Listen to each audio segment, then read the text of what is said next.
Hello friends, मैं विकास भट्ट आपके अपने YouTube channel SKK maths classes पर आप सभी का स्वागत करता हूं। दोस्तों, गुणनखंड हम पढ़ रहे थे।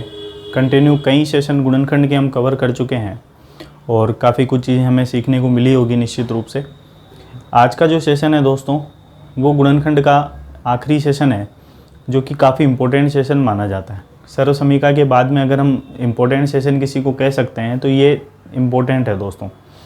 बीजीय व्यंजकों का भाग या विभाजन करना।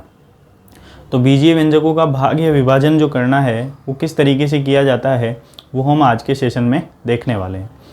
और जो बीजीय व्यंजक है दोस्तों, उसका भाग एक पदीय रूप में भी हो सकता है और बहुपदीय रूप में भी हो सकता है। तो काफ़ी कुछ हम कवर करने की कोशिश करेंगे आज के वीडियो में। तो चलिए शुरू करते हैं आज के सेशन को। क्वेश्चन नंबर 1 देखिए क्या है दोस्तों। 6a² में भाग लगाना है हमें 2a का। तो काफ़ी सिंपल चीज़ें हैं और बिल्कुल सिंपल तरीके से मैं आपको समझाऊंगा, ध्यान से इनको देखिएगा, ठीक है। ये 2a, सबसे पहले हम इसके गुणनखंड कर देते हैं। तो ये 6 × a² में इसको लिख सकता हूँ, ठीक है। और ये हो गया नीचे 2a।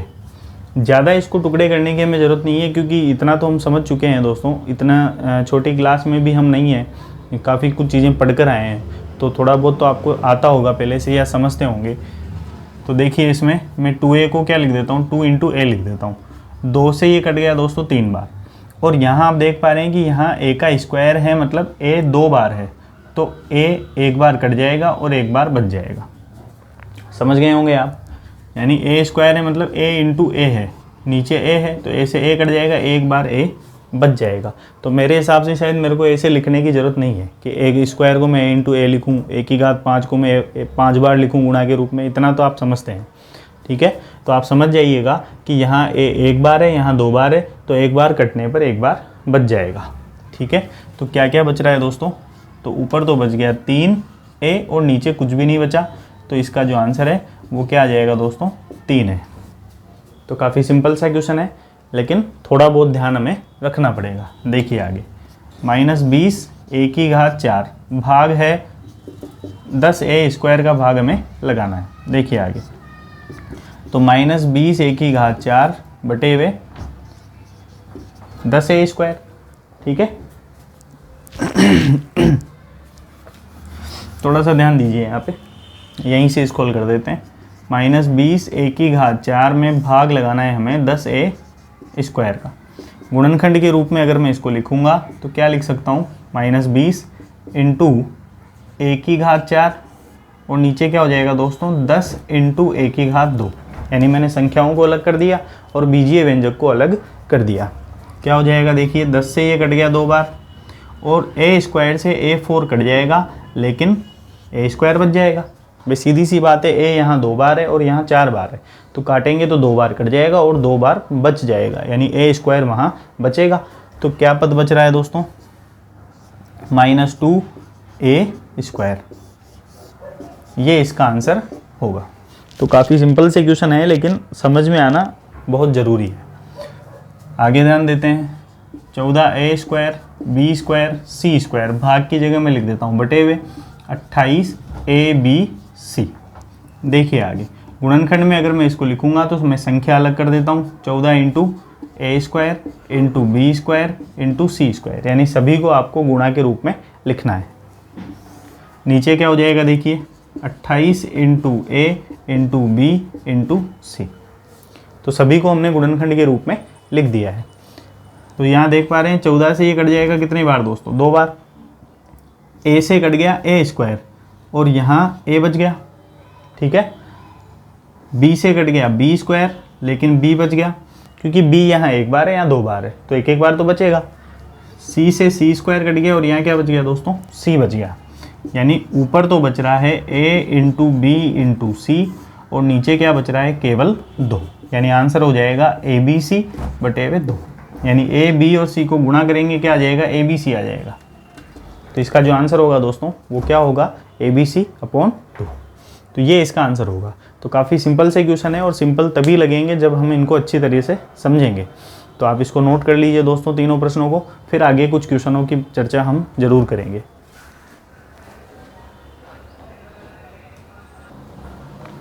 ध्यान दीजिए आगे दोस्तों। क्वेश्चन नंबर 4 देखिए क्या है, 4a³ + 5a² + 6e, इसमें भाग लगाना है तो मैं बटे हुए लिख देता हूँ। किसका भाग लगाना है? 2a का। तो सबसे पहले तो हम इसको गुणनखंड के रूप में लिख देते हैं, 4a³। ठीक है, अब यहाँ ये समझिएगा कि यहाँ हम देख पा रहे हैं कि यहाँ सारे पद दोस्तों अलग अलग है। ठीक है ना, यहाँ किसी प्रकार का गुणनफल नहीं है और ना ही ये एक पद के रूप में है, यहाँ ज़्यादा पदों के रूप में, यानी मैं इसको बहुपदीय कह सकता हूँ। तो बहुपदीय व्यंजक हैं ये, इसमें हमें भाग लगाना है 2a का। तो आपको क्या करना है, आपको इसको अलग अलग कर देना है। ठीक है, बीच में प्लस, फिर 5a² / 2a, 6a / 2a, ये काम आपको करना है। यानी इन बीच में जो प्लस लगे हुए हैं उसके हिसाब से आपको अलग अलग कर देना है, यानी 2a का भाग सभी पदों में लगा देना है।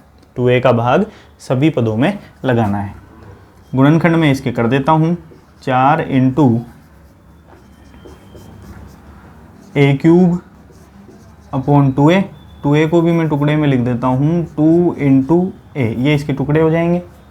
ठीक है, प्लस 5 × a² और नीचे हो गया 2 × a, प्लस 6 × a / 2 × a, ये इसके टुकड़े हो गए दोस्तों।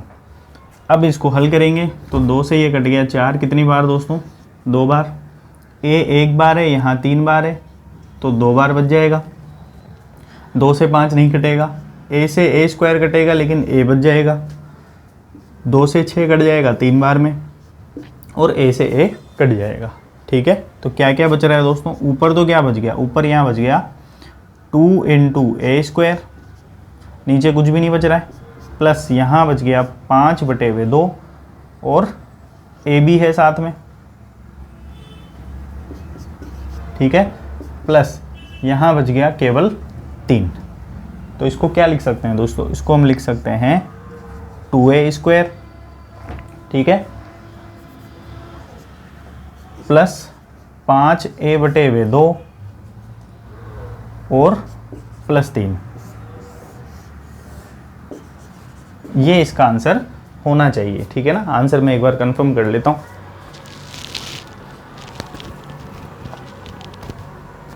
बिल्कुल सही है दोस्तों, ये इसका आंसर आ जाएगा। तो इस तरीके से हमें इसको हल करना है। आगे ध्यान दीजिए, इसको हल करेंगे तो कैसे लिखेंगे?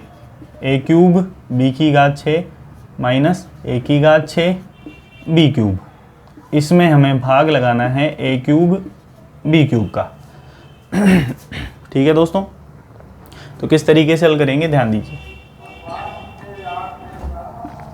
सबसे पहले इसको हम, जैसे यहाँ ये 2 पद हैं, अगर ऊपर एक से ज़्यादा पद हो और नीचे केवल एक ही पदों भाग लगाने के लिए, तो आपको सभी पदों में उसका भाग लगा देना है। इस चीज़ को आपको ध्यान रखना है। भले ही आप नोट कर लीजिएगा इस चीज़ को कि सभी पदों में हमें उस एक पदीय व्यंजक का भाग लगा देना है। देखिए आगे, तो a³ b�6 बटे हुए a�3 b�3, यानी a³ b³ minus a�6 b�3 और a³ b³। ठीक है, इस तरीके से हम इसको लिख सकते हैं। गुणनखंडी के रूप में लिखेंगे तो a³ × b�6 और a³ × b�3 या cube minus a�6× b�3 a³ × b³। ठीक है, ये आ जाएगा। काटने पे क्या बचेगा? देखिए, a³ से a³ कट गया, b³ से b6 को काटेंगे लेकिन b�3 बच जाएगी। भाई यहाँ 3 घात है, 3 घात के रूप में, उधर 6 है, यानी इसको 3 बार लिखना पड़ेगा, उसको 6 बार लिखना पड़ेगा। तो 3 बार कट जाएगा और 3 बार बच जाएगा, इसलिए हम b³ लिख रहे हैं। ठीक है, b³ से b³ पूरा कट जाएगा और a³ से a6 कट जाएगा, लेकिन बच जाएगा क्या दोस्तों? a³। तो आंसर क्या आ जाएगा? इसका आंसर आ जाएगा b³ माइनस a³। ठीक है, ये इसका आंसर आ जाएगा। तो एक तरीका तो ये है इसको हल करने का। ठीक है, आप इसको नोट कीजिए पहले तो। ठीक है दोस्तों, तो आपने इसको नोट कर लिया होगा। इसका दूसरा तरीका मैं आपको बता देता हूँ, दूसरे तरीके से हम कैसे हल कर सकते हैं इसको।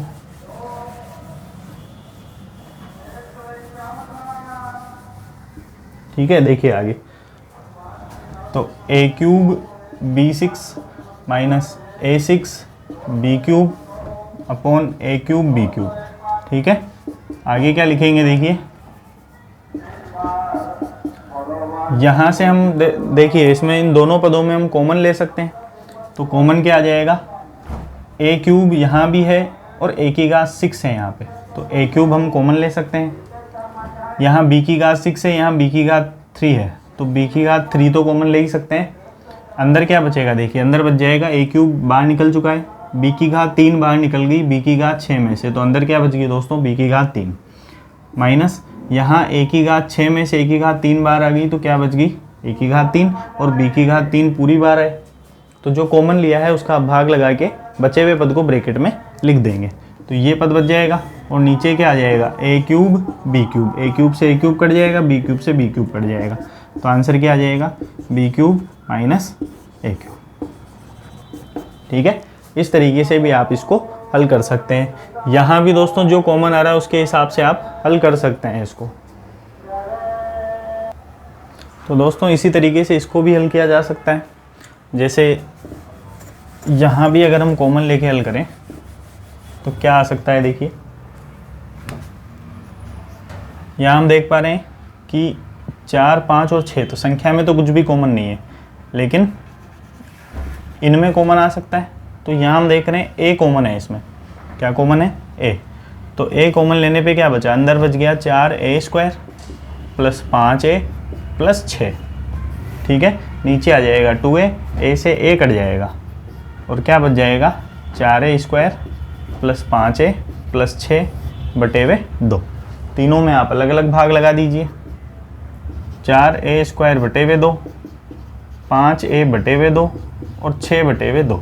2 से ये कट गया 2 बार, ये कट गया 3 बार, तो आंसर क्या आ जाएगा 2a² प्लस 5a/2 प्लस 3। ये इसका आंसर आ जाएगा। तो आप दोनों तरीके से इसको हल कर सकते हैं, जो आपको ठीक लगे उसी को आप अप्लाई कर सकते हैं। ठीक है, आगे के कुछ क्वेश्चन देख लेते हैं। आप चाहें तो इसको लिखना चाहें तो लिख लीजिए जल्दी से। तो देखिए दोस्तों, नेक्स्ट क्वेश्चन कुछ ये हैं जिनको हम किस तरीके से हल कर सकते हैं, ध्यान दीजिएगा। 7a² plus 14a, 7a² plus 14a, इसमें हमें भाग लगाना है a प्लस 2 का। ठीक है, ध्यान दीजिए। अब यहाँ हम देख पा रहे हैं कि नीचे जो पहले पद आ रहा था वो एक ही पद आ रहा था, लेकिन अब यहाँ इससे ज़्यादा पद आ रहे हैं, तो इसको किस तरीके से हल करना है इस पर ध्यान दीजिएगा।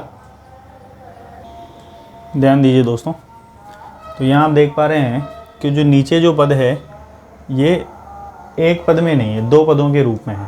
तो किस तरीके से इसको हल करना है, ध्यान दीजिए दोस्तों। तो यहाँ से आपको कॉमन लेना है सबसे पहले तो आप देख पा रहे हैं 7 और 14 में से क्या कॉमन आ जाएगा, 7 कॉमन आ जाएगा। a² और a में से क्या कॉमन आएगा दोस्तों, a कॉमन आ जाएगा। तो 7a हम बाहर कॉमन ले सकते हैं, अंदर क्या बचेगा देखिए, यहाँ बच जाएगा a, और यहाँ हम जैसे ही भाग लगाएंगे 7a का तो a से a कट जाएगा और ये कटेगा 2 बार, तो अंदर a प्लस 2 आ जाएगा, नीचे भी a प्लस 2, a प्लस 2 से a प्लस 2 कट जाएगा और क्या आ जाएगा दोस्तों 7a या 7a। तो ये इसका आंसर होगा। तो इस तरीके से आपको हल करना है। अगर एक से ज़्यादा पद हो तो आपको यही करना है। नीचे अगर एक से ज़्यादा पद हैं, पहले एक पदीय व्यंजक के रूप में दिया हुआ था, अब यहाँ द्विपद के रूप में दिया हुआ है। 2 पद हो सकते हैं, 3 हो सकते हैं। तो ऐसी कंडीशन में आपको क्या करना है, कॉमन लेना है और कॉमन लेके हल करना है। कॉमन लेने के बाद में आपको आगे की कंडीशन पता चल जाएगी ऑटोमेटिक, तो उसके अनुसार आप हल कर पाएंगे उसको। देखिए क्वेश्चन नंबर 7 को देख लेते हैं किस तरीके से हल होगा। 44 a की घात 4 माइनस 5 a की घात 3 माइनस 24a²। इसमें हमें भाग लगाना है दोस्तों 11a माइनस 8 का। इस पद का हमें इसमें भाग लगाना है। तो देखिए 44 तो ऐसे कैसे मैं लिख देता हूँ। अंदर आप ध्यान दीजिए a4 a³ और a², तो सबसे छोटी घात कौन सी है, a², तो ये कॉमन आ जाएगा, यानी 44 × a²। अंदर क्या बच जाएगा देखिए, कॉमन लेने के बाद हमें क्या करना है, भाग लगाना है। तो a की घात 4 में a की घात 2 का भाग लगाएंगे, क्या बच जाएगा a की घात 2। माइनस 5 a की घात 3 में से a स्क्वायर हमने कॉमन ले लिया, तो a स्क्वायर कॉमन लेने के बाद अंदर क्या बचा, -5a माइनस 24 a स्क्वायर है, तो a स्क्वायर हमने बाहर निकाल लिया, तो केवल -24 बचेगा। तो कॉमन लेने के बाद में जो पद बचेगा उसको मैंने वहाँ लिख दिया है। ठीक है, बिल्कुल यही पद आएगा, आप खुद भी टैली कर लीजिए कि ये पद आएगा या नहीं आएगा। ठीक है, तो नीचे वाला पद क्या आ रहा है, देखिए 11a a माइनस 8, तो यहाँ तक तो कोई दिक्कत नहीं होनी चाहिए। ठीक है, आगे ध्यान दीजिए, a से तो a कट जाएगा, यहाँ क्या बच जाएगा दोस्तों, a बच जाएगा, और 11 से 44 कट जाएगा कितनी बार, 4 बार। तो यहाँ तो हमारे पास बचा 4a, और जो अंदर वाला पद है उसको मैं ऐसे कैसे लिख देता हूँ, a square minus 5a minus 24 और a माइनस 8।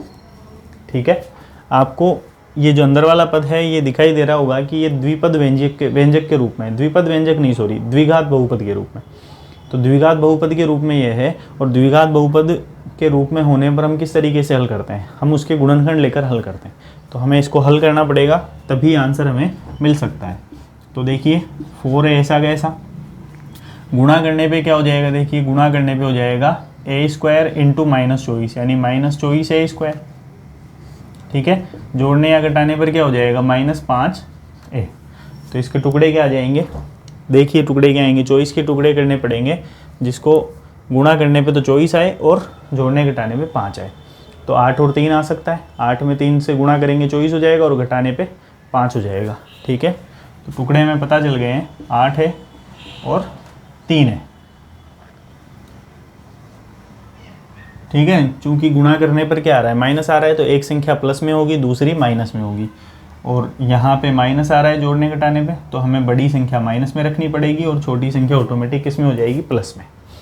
तो इस तरीके से इसके टुकड़े हम लिख सकते हैं। देखिए तो अंदर क्या हो जाएगा, a स्क्वायर 5a की जगह क्या लिख सकते हैं, -8 है प्लस 3 है माइनस 24, और नीचे कितना हो गया दोस्तों, a माइनस 8।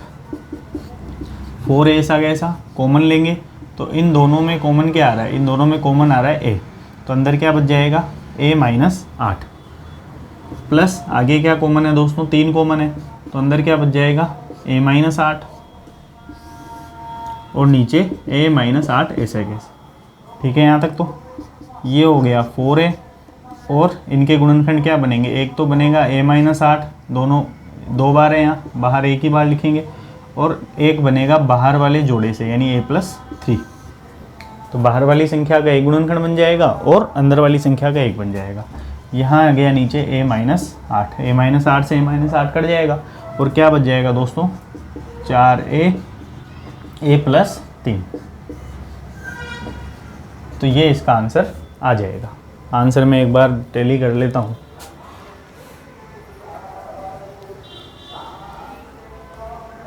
ठीक है, यही इसका आंसर आ जाएगा, 4a a प्लस 3। और आपको अगर इसमें से ये पूछा जाए कि इनके शेषफल ज्ञात कीजिए, यहाँ तो ये भागफल है दोस्तों, क्या है ये, भागफल, इसको हम क्या कह सकते हैं, भागफल। अगर हमें इनके शेषफल पूछे जाएं तो आपको क्या करना है, आपको इसमें से, वैसे तो देखिए इसमें इस प्रकार के क्वेश्चन में वो शेषफल पूछेगा नहीं, फिर भी पूछता है तो आप इसको हल कर लीजिएगा बराबर 0 रख के, और वो वैल्यू इसमें रख दीजिएगा। अगर उसको रखने पर 0 आ रहा है तो फिर शेषफल क्या आ जाएगा, उसका 0 आ जाएगा। ठीक है ना, इसको रख के एक चीज़ और समझिए, इसमें मैं थोड़ा ढंग से समझा देता हूँ आपको। 11a a माइनस 8 ये क्या है दोस्तों, ये है भाजक, इसको आपको 0 के बराबर रख के हल करना है। ठीक है, तो ये तो 0 हो जाएगा, और ये आ जाएगा a माइनस 8 बराबर 0, और a बराबर क्या हो जाएगा, 8 हो जाएगा। ये a बराबर 8 आपको इसमें रख देना है। ठीक है, इसमें रखने के बाद हल करने पे जो भी आएगा वही उसका क्या है दोस्तों, शेषफल है। तो आपको इस तरीके से इसमें शेषफल ज्ञात करना है। तो आप इसको जल्दी से नोट कर लीजिए, फिर मैं आगे की चर्चा आपसे करता हूँ। ध्यान दीजिए क्वेश्चन नंबर 8 पे और 9 पे किस तरीके से इनको हल करना है। तो क्वेश्चन नंबर 8 देख लेते हैं। सबसे पहले x 5x स्क्वायर माइनस 80 में हमें भाग लगाना है किसका, 5x x प्लस 4 का। ठीक है। तो हमें देखिए सबसे पहले तो हमें ये देखना पड़ेगा कि कुछ कॉमन तो नहीं है उसमें, तो x तो पहले से बाहर है। यहाँ 5 और 80 में से 5 कॉमन लिया जा सकता है, तो मैं ये 5x कर देता हूँ। कॉमन लेने पे ये क्या हो गया, 5 बाहर आ जाएगा, यानी ये 5x हो जाएगा बाहर। और अंदर क्या हो गया, देखिए 5 से तो 5 कट गया, यानी केवल x² बचेगा, क्योंकि 5 हम कॉमन ले चुके हैं। और 80 में 5 का भाग लगाएंगे तो कितना हो जाएगा दोस्तों, 16। ठीक है, तो ये इसको हम लिख सकते हैं। नीचे क्या आ जाएगा, 5x x + 4, तो ये 5x से तो ये 5x कट जाएगा। ठीक है, आगे हल करते हैं इसको। तो हमें जो पद मिला है वो है x² - 16, और नीचे क्या है दोस्तों, x + 4। तो इसको मैं इस तरीके से लिख सकता हूँ, देखिए ये स्क्वायर में है तो इसको भी स्क्वायर में लिखिए। तो ये x² - 16 को हम क्या लिख सकते हैं, 4 का स्क्वायर, और नीचे हो गया x + 4। तो यहाँ ये किस रूप में आ गया, ऊपर वाला पद किस रूप में है, a² - b² के रूप में, जिसको हम क्या लिख सकते हैं, a + b a - b। तो ये क्या हो जाएगा, ध्यान दीजिए, a + b मतलब x + 4 और a - b मतलब x - 4, और नीचे क्या आ जाएगा दोस्तों, x + 4, ये कट जाएगा और केवल क्या बचेगा, x - 4। तो ये इसका आंसर आ जाएगा दोस्तों, x - 4।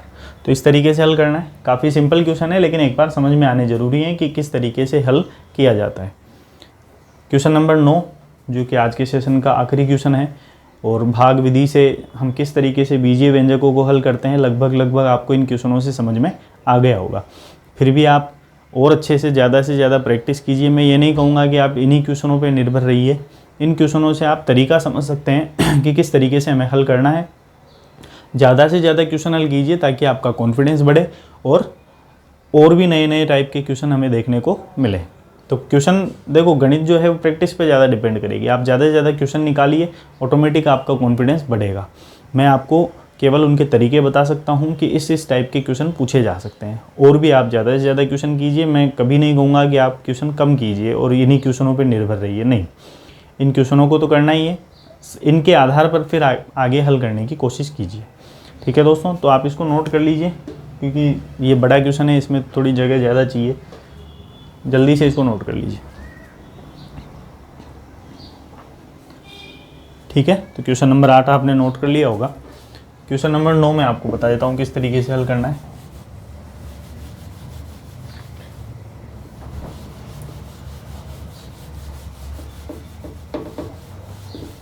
देखिए आगे, तो यहाँ ये क्या कह रहा है, देखिए ये बीजीय व्यंजक दिया हुआ है, 5p² - 25p + 20 को p - 1 से विभाजित करने पर भाजित मतलब क्या होता है दोस्तों, भाज्य, भाजक, भागफल और शेषफल क्या होंगे। तो भाज्य और भाजक तो हमारे सामने ही है, भागफल और शेषफल हमें बताना है।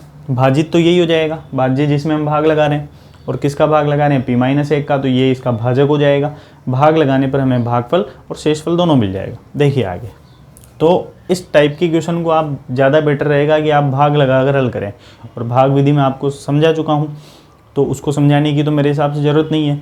लेकिन आप इसको दूसरे तरीके से हल करें, तो वो कैसे करेंगे, गुणनखंड के तरीके से, क्योंकि हम यहाँ टॉपिक क्या पढ़ रहे हैं दोस्तों, गुणनखंड।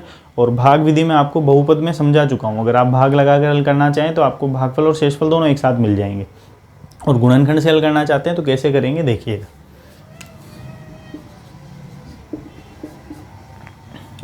पाँच p² - 25p + 20, इसमें आपको भाग लगाना है p - 1 का।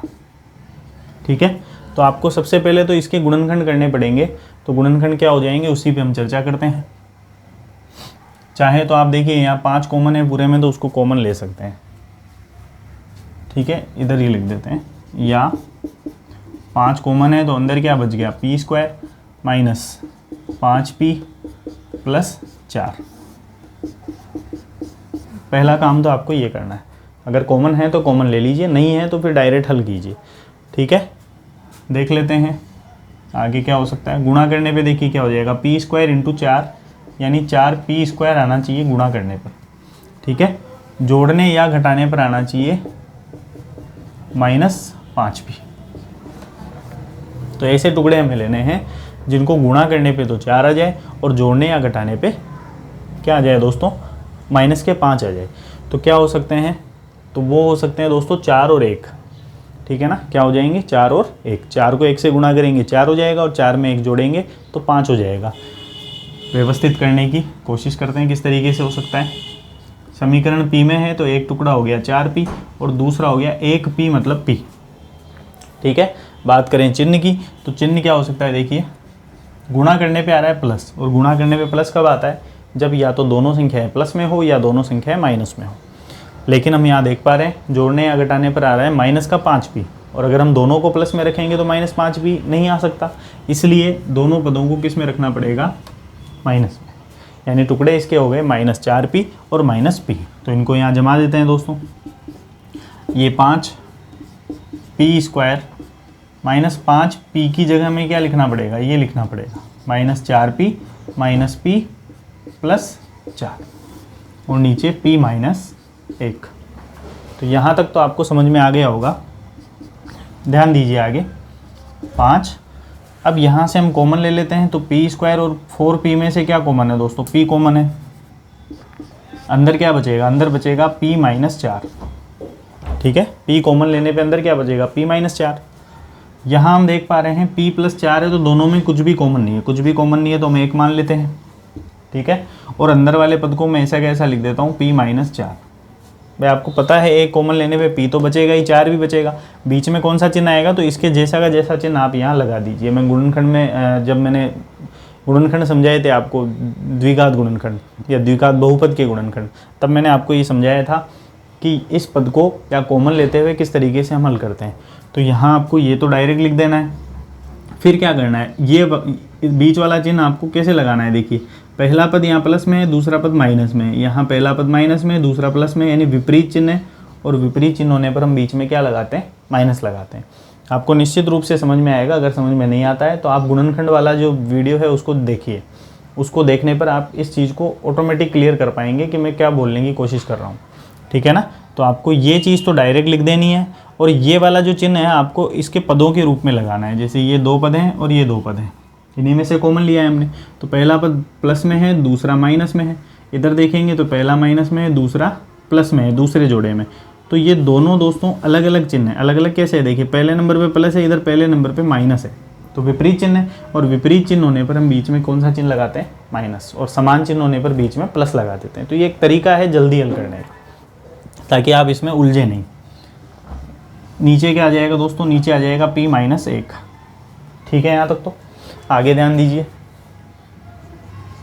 ये 5 और 1 जोड़ा तो बन जाएगा दोस्तों P -4, और 1 बन जाएगा बाहर वाला यानी P -1।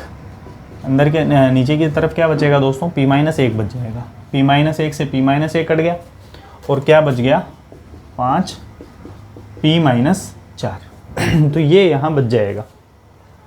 तो भागफल तो दोस्तों ये आ गया इसका, क्योंकि हमने इसको हल किया और ये प्राप्त हुआ, तो ये तो भागफल है इसमें, ठीक है ना। ये तो क्या है,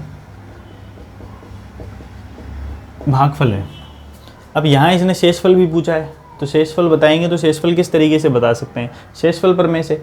तो ये इसका गुणनखंड है P -1, ये क्या है दोस्तों, गुणनखंड है। अब इसने कहा तो नहीं कि ये इसका गुणनखंड है, ठीक है ना। अगर ये गुणनखंड कह देता तो हम डायरेक्ट ही लिख देते शेषफल 0, क्योंकि गुणनखंड होने पर शेषफल सीधा 0 ही आता है, वहाँ हमें हल करने की जरूरत नहीं है।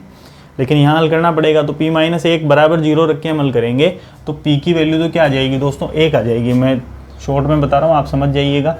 P बराबर तो क्या आ जाएगा, 1 आ जाएगा। ये इसका शून्यक है, तो आप उसको उसमें रख दीजिए, 5 P की जगह 1 रख दीजिए, 1 का स्क्वायर -25 P की जगह 1 + 20, ठीक है। बराबर 0 मत रखिएगा, क्योंकि हमें शेषफल ही तो ज्ञात करना है। हम गुणनखंड अगर दिया हुआ होता तब हम शेषफल डायरेक्ट 0 लिख देते। यहाँ हमें हल करके देखना पड़ेगा कि शेषफल क्या आ रहा है। 5, 1 का स्क्वायर 1 हो गया, -25 × 1 25 + 20, तो ये हो गया 5 × 5 -25 + 20 प्लस के 20 और प्लस के 5 जुड़ के क्या हो जाएंगे दोस्तों, प्लस के 25 माइनस के 25, और ये कितना आ जाएगा 0। तो शेषफल कितना आ रहा है दोस्तों, 0 आ रहा है, ठीक है। तो हम ये कह सकते हैं कि क्या क्या इसमें प्राप्त हुआ। एक तो है दोस्तों भाजित, जिसको हम भाज्य कह सकते हैं। तो ये तो क्या हो जाएगा, ये हो जाएगा 5P² माइनस 25p प्लस 20, ये तो हो गया भाज्य। भाजक क्या हो जाएगा, तो भाजक हो जाएगा दोस्तों p माइनस 1, जिसका भाग हम दे रहे हैं तो वो भाजक हो जाएगा। भागफल क्या हो जाएगा, भाग लगाने पर जो हमें प्राप्त हुआ, क्या प्राप्त हुआ, 5p माइनस 4, ये हमें प्राप्त हुआ भाग लगाने पर। और शेषफल क्या होगा, जो शून्य या उसके मूल को उसमें रखने पर प्राप्त होगा, जो कि कितना है, 0। ठीक है, तो ये जो प्रश्न में पूछे गए थे ये सभी आंसर मैंने यहाँ लिख दिए हैं। ठीक है, ये इसके कंप्लीट आंसर आ जाएंगे दोस्तों, तो आप इसको जल्दी से नोट कर लीजिए, फिर आगे की चर्चा मैं आपसे करता हूँ। तो दोस्तों आपने इसको नोट कर लिया होगा, और उम्मीद है कि आज के जो भी क्वेश्चन मैंने आपको समझाए हैं, जितने भी क्वेश्चन मैंने आपको समझाए हैं, वो सारे क्वेश्चन आपको समझ में आए होंगे। लेकिन काम दोस्तों यहाँ ख़त्म नहीं हुआ है, आपको यहाँ से काम शुरू करना है। क्या शुरू करना है, आपको इसको अच्छे से समझना है, अच्छे से दोहराना है। इसके बाद इस टाइप के जितने भी क्वेश्चन आपको मिलते हैं आप उनको निकालिए, उनको कीजिए। जितने क्वेश्चन आप करेंगे उतना ज़्यादा कॉन्फिडेंस आपका बढ़ेगा। और मैथ्स या गणित जो है वो दोस्तों कॉन्फिडेंस का ही गेम है। कॉन्फिडेंस बहुत अच्छा होना चाहिए और उत्तर सही लाने की क्षमता होनी चाहिए, और उत्तर सही तभी आता है जब हम ज़्यादा से ज़्यादा क्वेश्चन निकालते हैं। ठीक है दोस्तों, तो कॉन्फिडेंस बढ़ेगा तभी आंसर सही आएंगे, रटने से पार नहीं पड़ेगी दोस्तों। तो उम्मीद है कि आज का सेशन पसंद आया होगा आपको। तो आज का सेशन अगर पसंद आया तो लाइक कीजिए, शेयर कीजिए, सब्सक्राइब कीजिए चैनल को SKK मैथ्स क्लासेस, जो कि चैनल का नाम है दोस्तों, जो कि आपका अपना यूट्यूब चैनल है। और इसको बढ़ाना, इसको आगे तक पहुंचाना आपकी ज़िम्मेदारी है दोस्तों। जितनी जिम्मेदारी मेरी है उससे ज़्यादा जिम्मेदारी आपकी है, क्योंकि ये आपका अपना यूट्यूब चैनल है। क्योंकि इसको बनाया आपने है दोस्तों, तो मैं आपका ही चैनल इसको कहूँगा, निश्चित रूप से आपका ही चैनल है, क्योंकि इसको ग्रो करने में, इसको आगे बढ़ाने में आपका ही हाथ है। तो मैं शुक्रगुजार हूँ आपका। तो दोस्तों इसी तरीके से जुड़े रहिए SKK मैथ्स क्लासेस से, ताकि नए नए वीडियो आपको मिल सकें, आप अपनी तैयारी को मजबूत कर सकें। तो एक और नए टॉपिक के साथ मिलेंगे दोस्तों, क्योंकि ये टॉपिक कंप्लीट हो चुका है, गुणनखंड हम समझ चुके हैं पूरी तरह से। तो आगे के जो भी सेशन होगा उसमें हम जल्द ही मिलेंगे एक और नए टॉपिक के साथ। और इसी तरीके से बने रहिए दोस्तों मेरे साथ और SKK मैथ्स क्लासेस के साथ। मिलते हैं अगले वीडियो में। जय हिंद, जय भारत दोस्तों।